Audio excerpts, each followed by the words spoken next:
Ciao a tutti ragazzi e benvenuti in un nuovo video, io sono Rino e oggi voglio parlarvi di quello che secondo me è stato il produttore che ha inventato il pop italiano.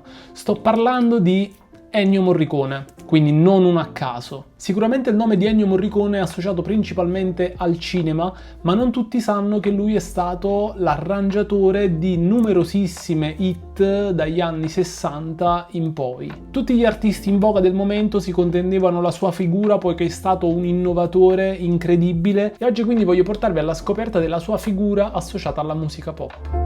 Prima di addentrarci nel discorso dobbiamo sapere che Ennio Morricone era considerato un bravissimo arrangiatore, questo perché all'epoca, quindi negli anni 60-70, in Italia la figura di arrangiatore e produttore avevano un significato diverso rispetto a quello che oggi intendiamo per producer.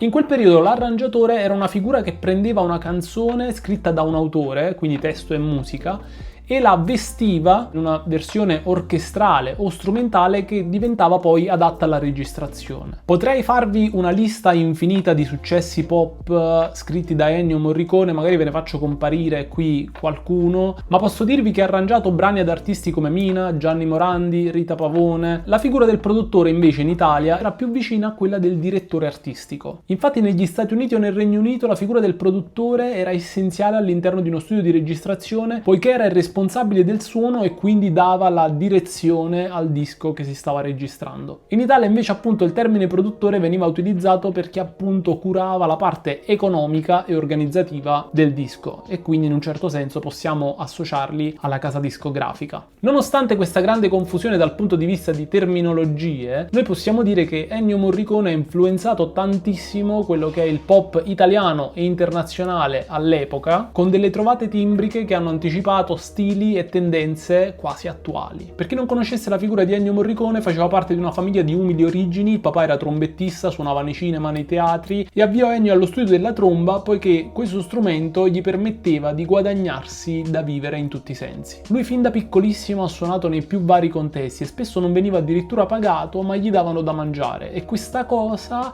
lo ha sempre turbato molto fino al punto da fargli odiare la tromba poiché la associava appunto ad un qualcosa che gli serviva per procurarsi da vivere. Detto questo, si appassiona alla composizione, si iscrive nella classe di Goffredo Petrassi, che all'epoca era un grande compositore, ma nel frattempo suonava al Sistina per tutti i più grandi comici dell'epoca, dove curava anche gli arrangiamenti per l'orchestra. Tutto questo di nascosto dal suo maestro, che poi lo venne a sapere molto più tardi. Grazie a Petrassi andò a Darmstadt, che all'epoca era un centro importantissimo per la musica d'avanguardia del Novecento. Infatti c'era il Festival di musica contemporanea. E lì nacque il gruppo di improvvisazione Nuova Consonanza. Questo infatti era un gruppo di rottura che non usava tecniche tradizionali di emissione sonora, infatti il loro obiettivo spesso era quello di non far riconoscere gli strumenti di riferimento. Ad esempio la tromba non doveva sembrare una tromba, quindi si suonava in modi strani affinché il suono non fosse riconoscibile. Ovviamente sto semplificando per darvi un attimo il quadro generale. Tutto questo ci fa capire che lui faceva parte di gruppi d'avanguardia dove il lavoro principale non veniva fatto sulla melodia,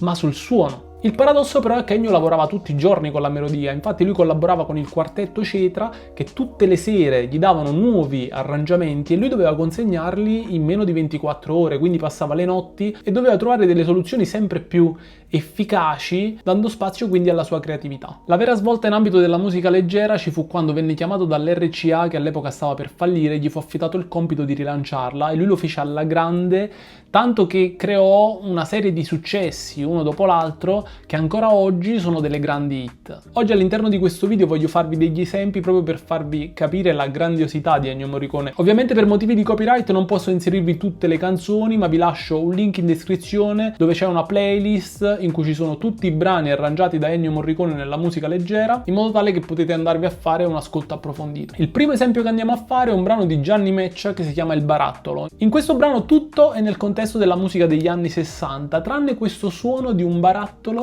che viene fatto scivolare lungo uno scivolo coperto da ghiaia e cemento.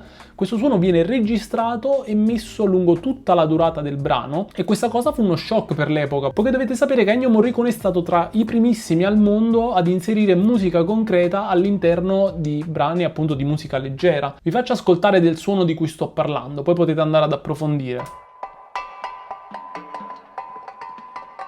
L'elemento ritmico delle percussioni viene associato al rotolare del barattolo e questo crea una combo molto interessante che per l'epoca era un qualcosa di geniale. Al giorno d'oggi siamo molto abituati ad ascoltare sample o suoni estranei dagli strumenti tradizionali all'interno della musica leggera, ma per l'epoca fu qualcosa di totalmente nuovo. Un altro brano che può essere un grande esempio di questo concetto è Io lavoro, sempre di Gianni Meccia, dove Ennio utilizza una macchina da scrivere come un elemento percussivo a tutti gli effetti. Infatti ve lo faccio ascoltare sempre come incipit.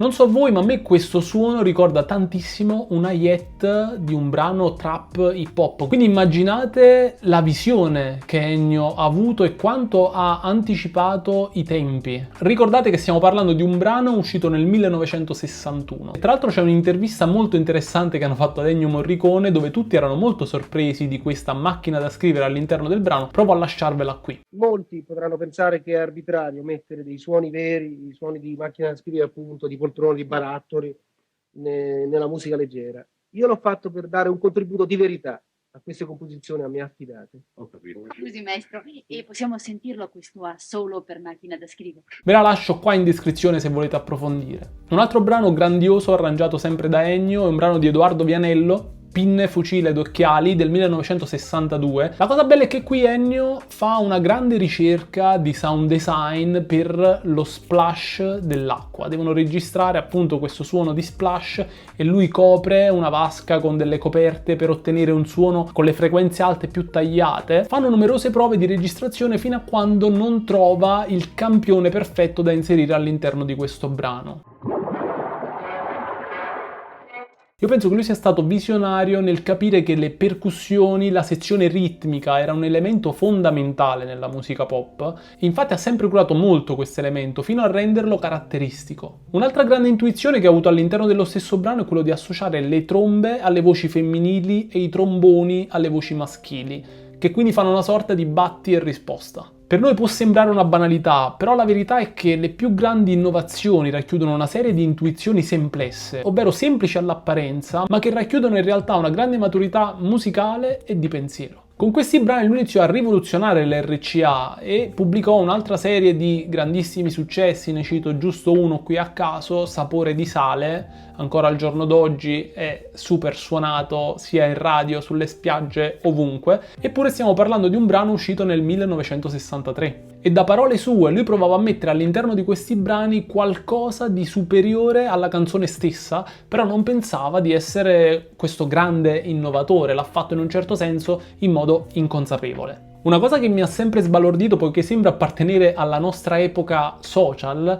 ma che invece fa riferimento appunto a 60-70 anni fa, è il fatto che Ennio spesso all'inizio degli suoi arrangiamenti metteva delle piccole frasi iconiche di 5-6 secondi che avevano l'obiettivo di attirare l'attenzione dell'ascoltatore affinché appunto si concentrassero sulla canzone. Questa cosa anche può sembrare un qualcosa di banale, ma per l'epoca era rivoluzionaria. Un esempio interessante che vi consiglio di ascoltare è il brano Ogni volta di Polanca del 1964. All'inizio del brano infatti ci sono questi violini ritmici molto interessanti che lanciano poi direttamente l'ingresso del cantante. Queste frasi che si rincorrevano, utilizzate in molti brani, spesso diventavano una sorta di vero e proprio tag del produttore per dire guarda, questa l'ho fatta io in un certo senso. Basti pensare anche ad un altro famosissimo brano, Abbronzatissima, ancora hit totale. Come state vedendo stiamo nominando un sacco di brani ancora oggi molto conosciuti. Infatti lui ha arrangiato tantissimi 45 giri che, per chi non lo sapesse, all'epoca erano il corrispettivo dei nostri singoli, quindi dei brani che erano fatti appunto per essere commerciali, mi viene da dire in un certo senso. Non è un caso che in tutti questi brani c'è un grande lavoro certosino nella sezione ritmica. Invece nei 33 giri, che erano dischi di più lunga durata, poteva esprimere il suo pensiero musicale da compositore. Un'altra cosa che ci tengo a dirvi, perché mi ha sempre spiazzato, è il fatto che noi possiamo dire che ha anticipato in un certo senso il campionamento. Infatti in un brano del 1963 chiamato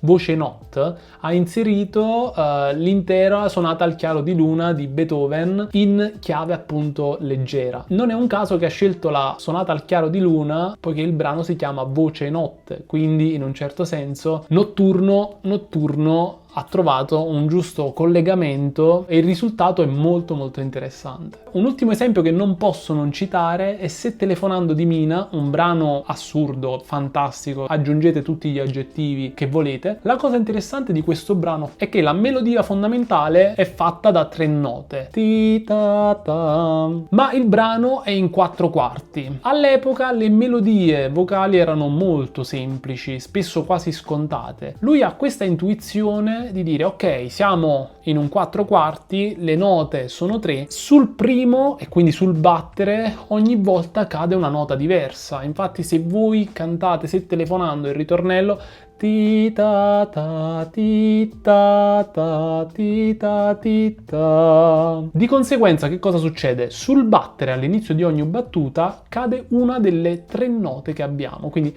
ti ta ta. Molto interessante questa cosa, che apre uno scenario incredibile anche dal punto di vista di variazione. Al giorno d'oggi queste cose, come vi dicevo, non ci fanno saltare dalla sedia, poiché siamo abituati ad ascoltare musica molto contaminata, piena di sample, melodie particolari, ma per l'epoca era qualcosa di incredibile, fuori di testa, ed è stata la base di partenza su cui costruire tutta la musica pop italiana. Potremmo fare un elenco infinito, poiché Ennio ha collaborato con tantissimi artisti in tantissimi brani, anzi nell'80% di quelli che sono stati i brani di successo dell'epoca, ma quello che mi limito a dire è che mi ha sempre affascinato il fatto che lui è riuscito a superare le etichette, una cosa non semplice in ambito musicale. Sicuramente non ha avuto una vita facile, poiché soprattutto all'epoca saltare dalle vesti di un compositore classico a quelle di un arrangiatore pop non era proprio il massimo, ma possiamo dire che è stato un grandissimo creativo e come tutti i più grandi creativi ha dato tanto all'arte in tutto quello che ha fatto. Quindi nella musica da film, nella musica colta, nella musica leggera, tutto ha un suo grande valore artistico. Quindi veramente grazie di cuore Ennio per tutto quello che hai fatto. Io tra l'altro vi consiglio di guardare il documentario Ennio diretto da Giuseppe Tornatore del 2021, che è davvero fatto benissimo e vi racconta anche tante di queste cose che vi ho detto all'interno di questo video. Mi raccomando, se siete dei musicisti, dei produttori o semplicemente degli appassionati di musica, andate ad approfondire la figura di Ennio Morricone, poiché spesso tendiamo ad andare lontano anche geograficamente, quando poi in realtà abbiamo dei grandissimi innovatori proprio dietro la porta di casa nostra. Quindi questo è un pochino l'invito di questo video. Noi ci vediamo prestissimo sempre qui sul canale. Mi raccomando, iscrivetevi poiché supportate il canale e nel frattempo mi aiutate a pubblicare anche nuovi contenuti. Noi ci vediamo prestissimo sempre qui. Ciao, un abbraccio.